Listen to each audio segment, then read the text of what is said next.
I never thought I'd see the day when the faces I once kissed goodnight would look at me and see nothing but dollar signs.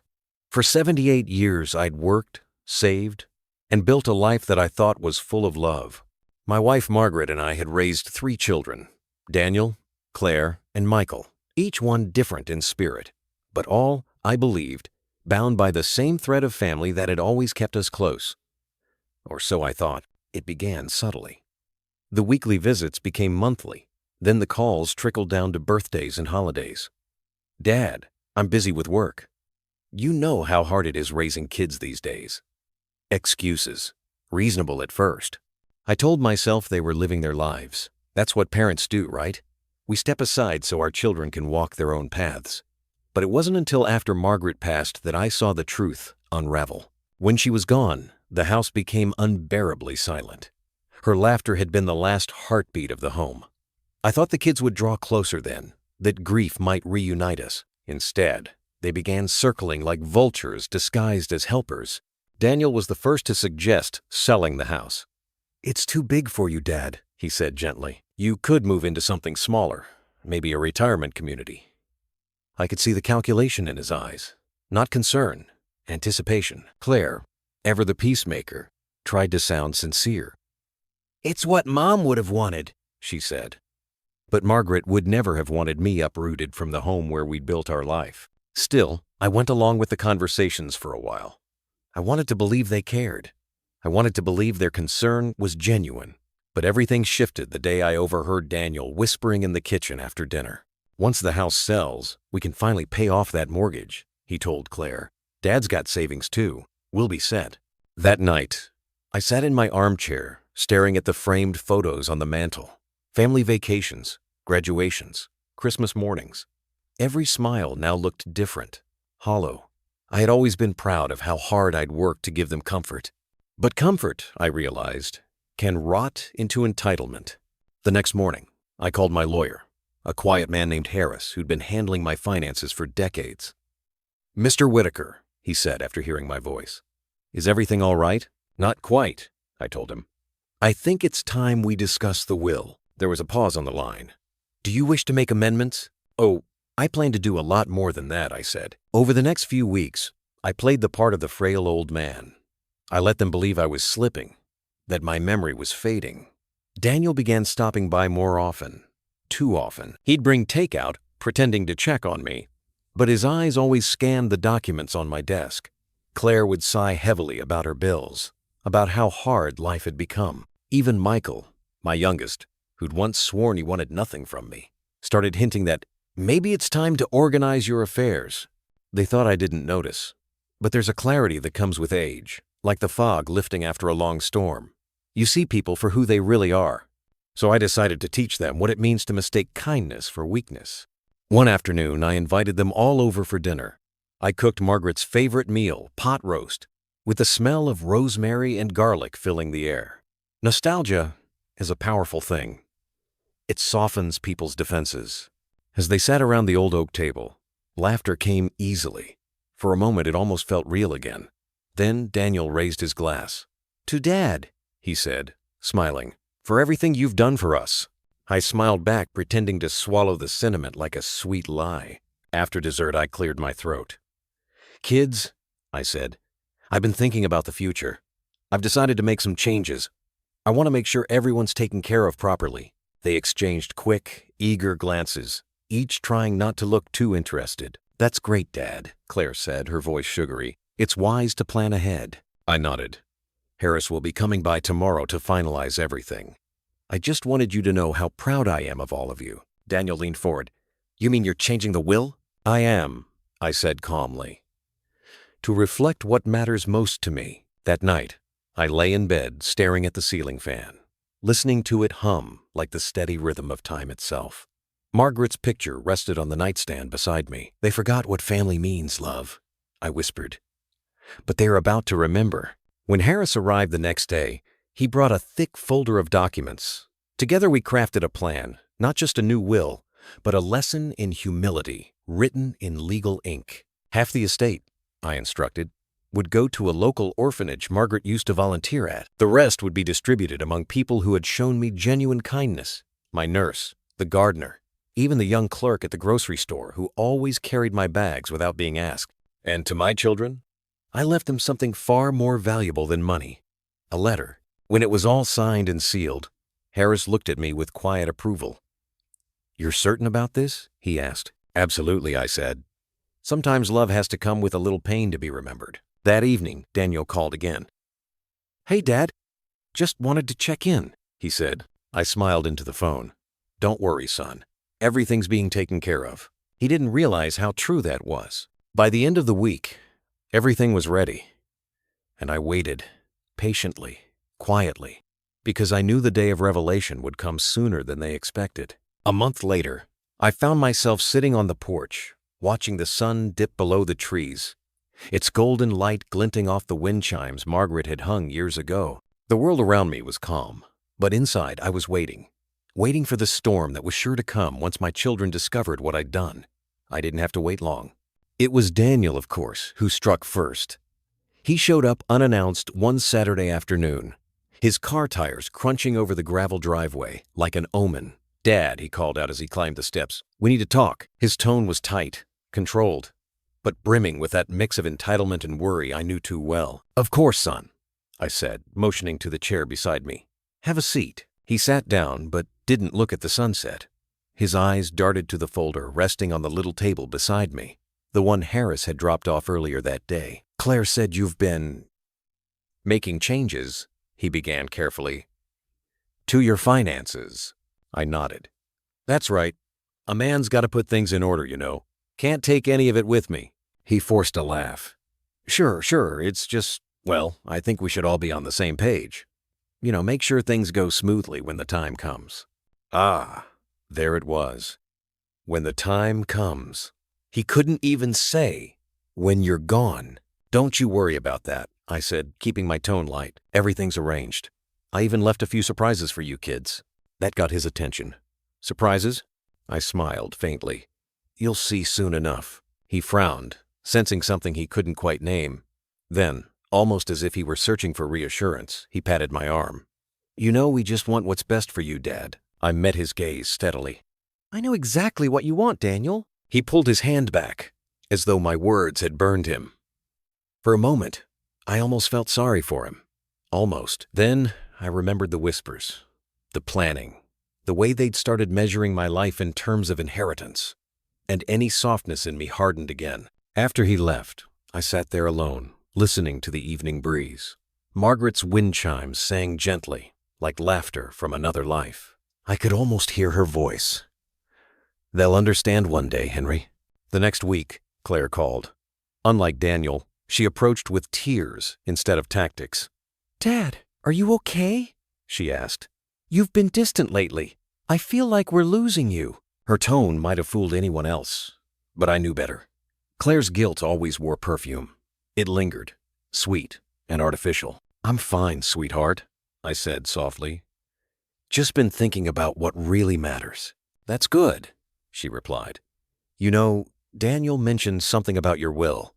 You're not doing anything drastic, are you?" "Drastic?" I echoed, pretending to think it over. "I don't think so. Just setting things right, that's all." There was a pause, then a shaky laugh. "You've always been so thoughtful, Dad." "Yes," I said, "and I still am."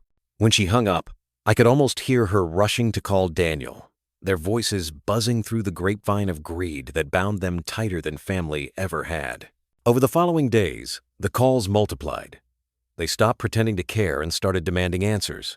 "You're being manipulated," Daniel accused.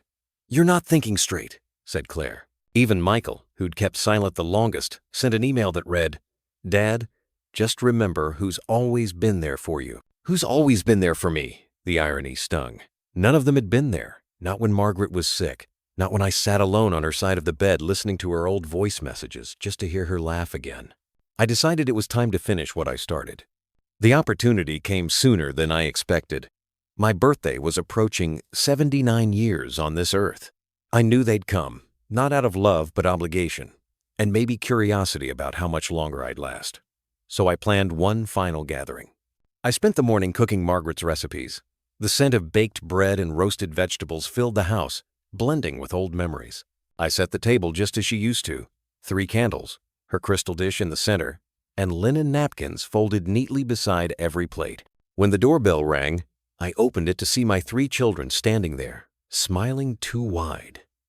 They brought gifts, flowers, and a cake that probably cost less than their excuses over the years. "Happy birthday, Dad," Claire said, hugging me. I hugged her back gently. "Thank you, sweetheart. I'm glad you could all make it." Dinner was polite, too polite. Conversation drifted between small talk and subtle probing. They were waiting for me to bring it up, so I did. "I made some important decisions recently," I said, wiping my mouth with my napkin. "And since we're all here, I think it's time I shared them." 3 pairs of eyes locked on me. "You know, your mother used to say that money reveals more about people than hardship ever could," I began. "When times are tough, people fight together. But when money's involved..." I let the words hang in the air. Daniel cleared his throat. "Dad, if this is about the will..." "It is," I interrupted calmly. "It's finalized. Harris has the papers." Claire's smile faltered. "Finalized? Already?" "Yes. Everything's in writing. I wanted to make sure the right people were rewarded for the love and care they've shown me." There was a silence sharp enough to slice through the air. Daniel leaned forward. "What exactly does that mean?" "It means," I said, looking at each of them, "that I've left my estate to those who showed me what family really means." Michael frowned. "What are you talking about, Dad?" "You'll find out soon," I replied, standing up. "Dinner's over. Thank you for coming." They stared at me as I walked away from the table.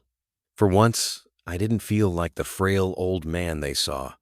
I felt strong, unshakable. That night, as they left, I saw the confusion on their faces turning to panic. They didn't know what I'd done yet, but their fear was delicious in its honesty. For the first time in years, they were showing real emotion.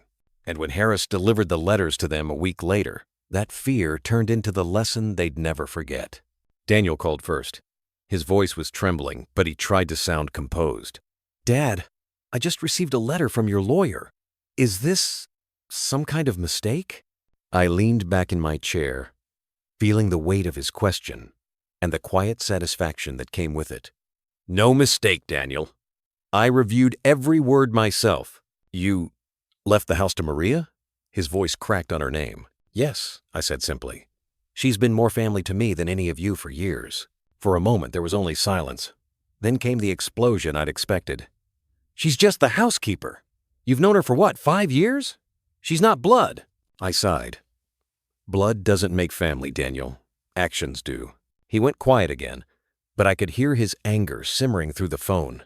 "This is insane," he muttered. "You're letting her manipulate you. You think she cares about you? She's after the same thing everyone else is, your money." "Funny," I said, my tone calm. "She's the only one who's never asked me for a dime." He didn't respond.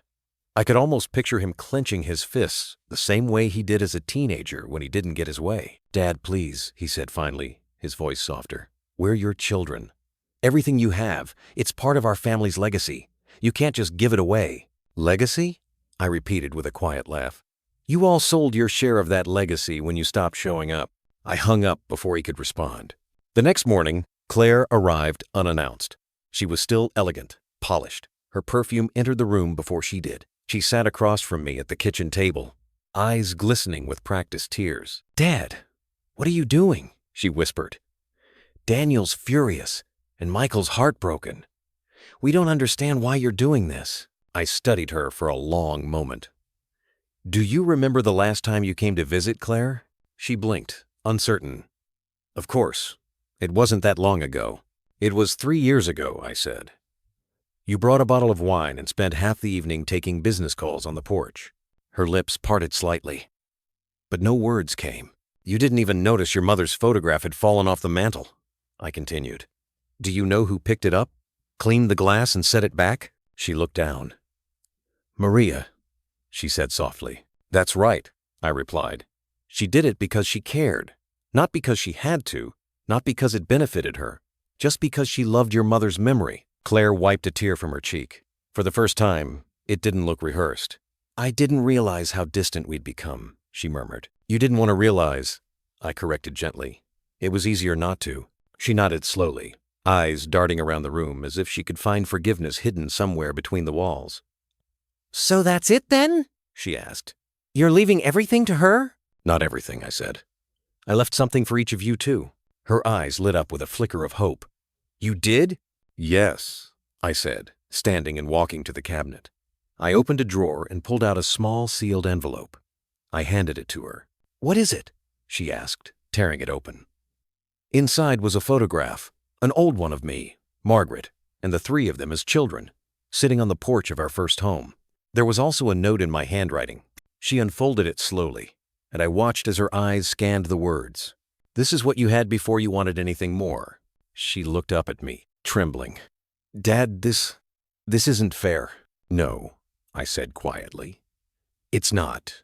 But life rarely is." She stood there for a moment, the picture shaking in her hands. Then she whispered, "You really hate us that much?" That cut deeper than I expected. I stood, walking to the window, watching the morning light spill over the yard.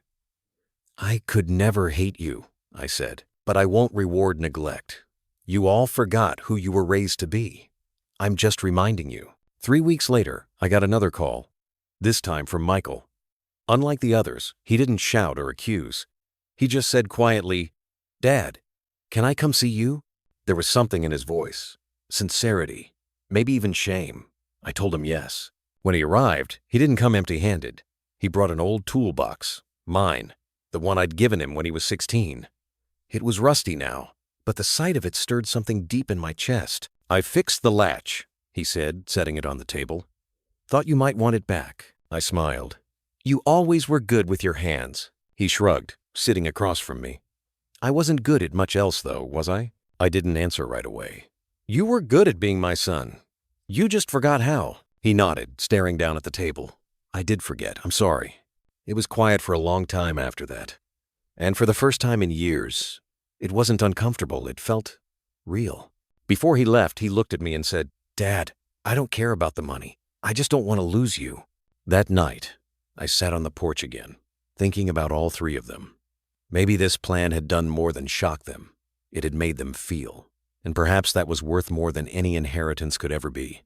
But deep down, I knew the lesson wasn't over yet. The final chapter was still waiting to be written. Weeks turned into months, and the tension between my children and me began to settle into a strange quiet. No more angry phone calls. No more pleading messages. It was as if they'd decided to wait me out, to see whether I'd change my mind or whether time itself would undo what I'd done. But I didn't change it.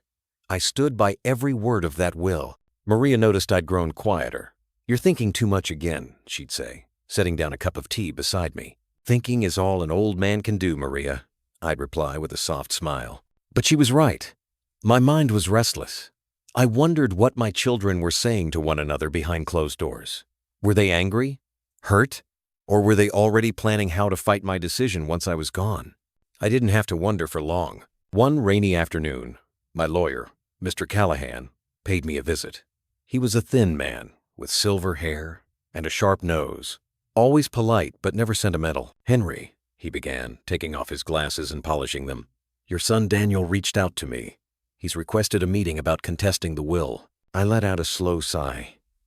"I expected as much. He claims," Callahan continued, "that you were coerced, that perhaps Maria influenced your decision in your vulnerable state." The words cut deep, not because of what Daniel said, but because of how predictably he said it. "Vulnerable state," I repeated. "That's what they call growing old now?" Callahan looked at me sympathetically. "Do you want to proceed with legal action against them if they push further?" I shook my head. "No, I don't want a courtroom battle. I want them to learn something from this, not hate me more." He nodded, closing his briefcase. "You're a better man than most, Henry.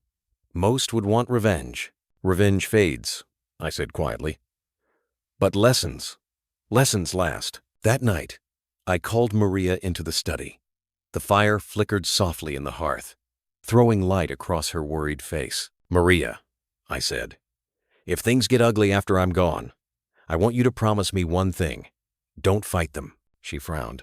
"But Mr. Henry, this is your home, your life's work. They shouldn't be able to take it." "I know," I said gently, "but sometimes letting go teaches more than holding on. If they take it, let them. They'll learn soon enough that the real inheritance isn't in these walls." She looked down, tears glistening in her eyes. "You talk as if you're leaving soon." I smiled faintly. "We all leave soon, Maria. It's just a matter of when."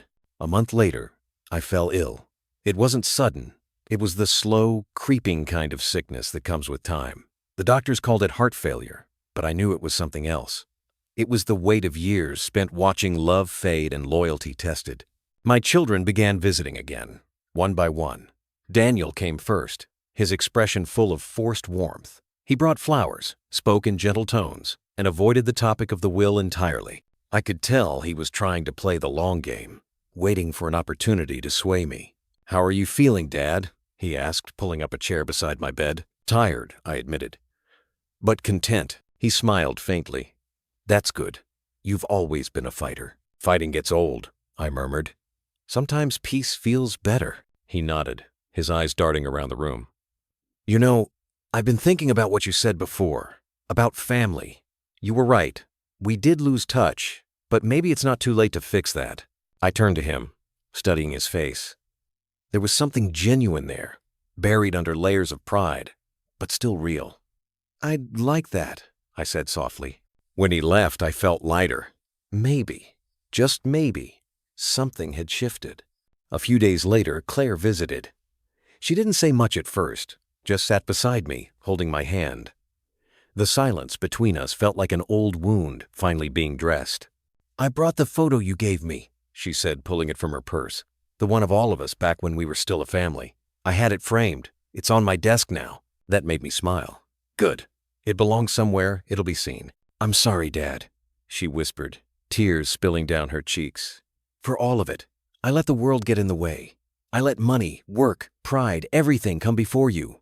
I squeezed her hand gently. "You're human, Claire. The mistake wasn't leaving. It was forgetting to come back." She nodded, sobbing softly. And for the first time in years, I saw my daughter again.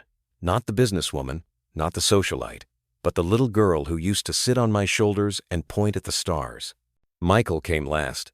He didn't bring anything this time, not even the toolbox. He just came to sit and talk. We spoke for hours about old fishing trips, about Margaret, about everything we'd lost and found again. Before he left, he said quietly, "You know, Dad, I think you were right to do what you did." I raised an eyebrow. "Oh, that's a first." He smiled. "It woke us up. All these years, we were chasing things that never mattered. It took losing what we thought was ours to realize what we'd already lost." Those words stayed with me long after he'd gone. Maybe, after all the pain and the silence, they were beginning to understand. But fate, as always, has its own timing. 2 weeks later, on a bright spring morning, I woke up feeling different. My chest was heavy, my breath shallow. Maria found me sitting in my chair, staring out the window at the garden I'd planted with Margaret decades ago. "Mr. Henry," she said, rushing over. "Do you need your medicine?" I smiled weakly. "No, Maria. I think I'm just tired." She grabbed my hand, tears forming instantly.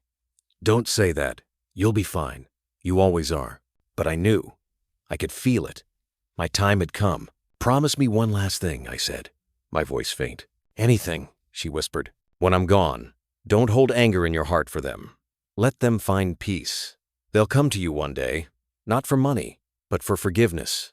Give it freely." She nodded through tears, clutching my hand tightly. I closed my eyes and thought of my children, not as they were now, but as they were then, running through the yard, laughing, calling my name.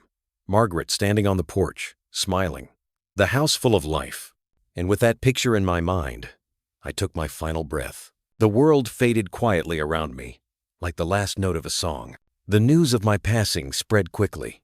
Within hours, my children were at the house, standing in the same room they had once filled with laughter, and later with tension. The silence was thick as Maria guided them toward the study where my lawyer, Mr. Callahan, waited with the sealed envelope I had left behind. My portrait hung on the wall behind him, not as a reminder of authority, but of love. I had asked Maria to place it there, so they'd see my face when the truth was revealed. Mr. Callahan adjusted his glasses, clearing his throat. "Your father left a letter to be read aloud after his passing. He requested that you all hear it together. Daniel shifted uncomfortably. A letter? I thought this was about the will. Callahan nodded. It is, but the letter is part of it. He unfolded the paper, the sound of it echoing through the quiet room. My dear children, he began reading my words. If you're hearing this, it means I've gone ahead. Don't be sad. I've lived a long, full life. One that gave me more love and laughter than most could dream of. But I won't pretend my final years were easy. Watching our family drift apart hurt more than any illness ever could. Claire's eyes welled up instantly. Michael looked away. Daniel's jaw tightened. When your mother passed, the letter continued, I lost not just my wife, but the bridge that kept us together. I tried to fill that space, but I wasn't strong enough to carry the weight alone. So instead of fighting for connection, I let silence grow between us. For that, I'm sorry. A pause filled the room, thick and heavy. But there's something you must understand. This house, this land, the savings, they were never meant to divide you. They were meant to remind you of what we built together. I wanted you to see that family is worth more than inheritance, that love is a greater currency than gold. Callahan's voice softened as he read on. You thought I left everything to Maria, but that was never the whole story. Maria will hold the estate in trust, not for herself, but for you. For the day you can all come together, not as individuals claiming your share, but as a family willing to rebuild what was lost. Daniel's head snapped up. What? Callahan nodded slightly. Your father's instructions are clear. None of you will inherit until you demonstrate unity. All decisions must be made together, unanimously. The three siblings looked at one another, confusion mixing with guilt. And one more thing, the letter continued. I've asked Maria to host a dinner here every year on my birthday. Whether you come or not is your choice. But know this, the first time you all share a meal here again as a family, that's when the house will truly belong to you. A stunned silence followed. Michael was the first to speak. So he's giving us a second chance? Maria wiped her eyes, nodding. That's exactly what he wanted. Daniel let out a shaky breath. After everything we said to him, everything we did, Claire touched his arm gently. He forgave us before we even asked. For a long time, no one moved. Then, quietly, Michael said, we should honor him, not for the inheritance, for him. They stayed that evening, helping Maria prepare dinner, the first time they had eaten together in years. The table was simple, the food humble, but something in the air felt lighter. The old house, once weighed down by silence, now hummed softly with laughter and conversation. As they ate, memories began to surface. Stories of childhood, of fishing trips, of Margaret's garden, of nights when the power went out and I'd tell them ghost stories by candlelight. At one point, Daniel raised his glass. To Dad, he said, for teaching us the hard way what family really means. To Dad, they echoed, clinking their glasses together. Maria watched them with tears in her eyes. Later that night, when everyone had left, she stepped out into the garden where I used to sit. The stars shimmered faintly above her. I think you did it, Mr. Henry, she whispered. You brought them home. The years passed, and my children kept their promise. The annual dinners became tradition. Each year, more laughter returned to the walls that once held so much pain. Daniel brought his teenage daughter one year, my granddaughter, whom I never met in life. She walked through the house in awe, asking about the grandpa who taught everyone a lesson. And in time, she too learned what that lesson truly was. Because family isn't about who shows up when times are good. It's about who stays when the light fades, who holds your hand when you have nothing left to give. One spring evening, decades later, Daniel stood in that same garden, now older, his hair silver like mine once was. Maria had long since retired, but the house remained a living memory. Not a monument of wealth, but of reconciliation. He knelt down beside the small stone marker beneath the oak tree, my resting place. You were right, Dad, he said softly. You always were. We lost everything chasing what didn't matter. But we found each other again because of you. He smiled faintly. You taught us that love outlasts pride, and that forgiveness, that's the only inheritance worth having. The wind stirred the leaves, almost as if in reply. And in that quiet moment, Daniel closed his eyes and felt a peace he hadn't known since he was a boy. Inside the house, Claire and Michael were setting the table once more. The smell of roast chicken filled the air. Laughter echoed down the halls, warm and familiar. A family, once broken, now whole again, sitting together not because they had to, but because they wanted to. And though I was gone, I was there in every smile, every shared story, every gentle touch that said, "We remember." Because in the end, it was never about the money. It was about the love that money could never buy, the kind that binds souls across time, even after the last breath has been taken.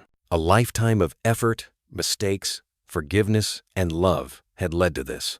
The family I had dreamed of, finally together. And somewhere beyond the stars, I smiled.